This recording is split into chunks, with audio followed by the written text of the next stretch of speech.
25 दिसंबर को मदन मोहन मालवीय जी की जयंती है। मदन मोहन मालवीय जी के पिता ने अपने पितरों की पूजा अर्चना करके आशीर्वाद के रूप में मदन मोहन मालवीय जी को पाया था और मदन मोहन जी ने जो भारतवासियों के लिए किया उसे दुनिया जानती है।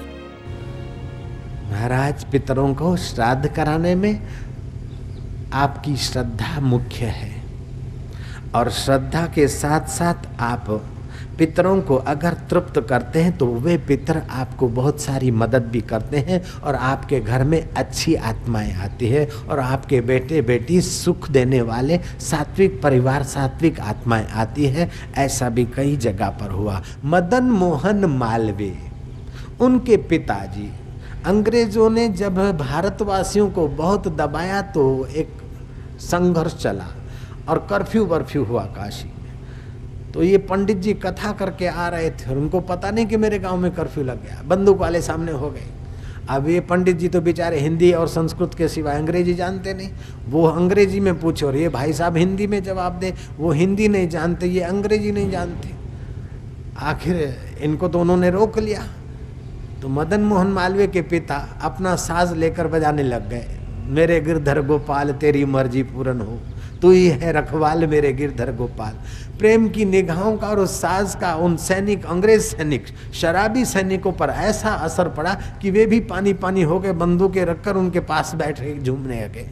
बाद में कहा कि इशारों से कि तुम्हारा घर कहाँ है, चलो हम तुमको पहुंचा के आते। पंडित जी को वे सैनिक घर तक पहुंचाने गए।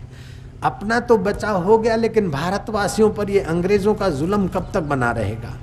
पंडित जी के हृदय में चोट लगी और वे गए गया जी, अपने पितरों का श्राद्ध तर्पण किया और श्राद्ध तर्पण करके झोली फैलाई कि मैं तुमसे और कुछ नहीं मांगता हूँ, केवल एक बात मांगता हूँ कि मेरे घर में संतान ऐसी आए, ऐसी संतान आए कि भारत माँ को आज़ाद कराने के काम में सफल हो जाए, ऐसी संतान आए। और दुनिया जानती है कि उस पंडित के घर ऐसी संतान आई जो मदन मोहन मालवीय के नाम से प्रसिद्ध हुई और हारती हुई बाजियों में भी उस महापंडित ने जीत का दर्शन करा दिया।